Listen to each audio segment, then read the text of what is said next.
একটা মিক্সির বোল নিয়েছি, এর মধ্যে চাল আর ডালটা যেটা ভিজিয়ে রেখেছিলাম কালকে ওটা বেটে নেব। আর হ্যাঁ, এই যে ভিজিয়ে রেখেছিলাম ওই জলটা দিয়েই কিন্তু বাটবো। আমি খুব ভালো করে ধুয়ে আর ভিজিয়ে রেখেছিলাম। এ দেখো মিহি করে বেটে নিয়েছি। তো এই দেখো দ্বিতীয়বার যেটা আমি বাটবো সেটার সঙ্গে আমি এই যে দেখো 1 কাপ মতো চিড়ে ভিজিয়ে নিয়েছি, এর সাথে দিয়ে আর বাটবো। এতে কি হবে, ধোসাটা কিন্তু ক্রিস্পি হবে। তো বেটে তোমাদের দেখাচ্ছি। তারপরে এই ব্যাটারটা আর এই ব্যাটারটা একসাথে দিয়ে আমি ঢাকা দিয়ে রেখে দেব 12-13 ঘন্টা। তো এই দেখো বন্ধুরা, খুব সুন্দর বাটা হয়ে গেছে।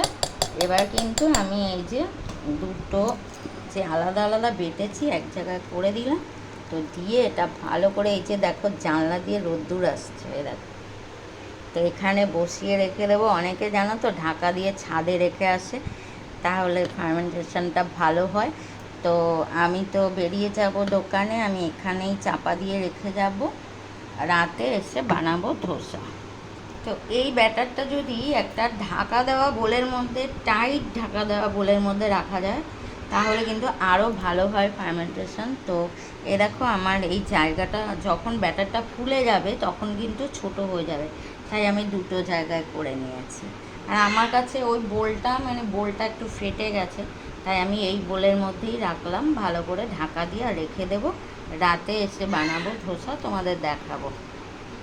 তো এই দেখো কত রোদ পড়েছে, এবার আমি ঢাকা দিয়ে রেখে দেবো।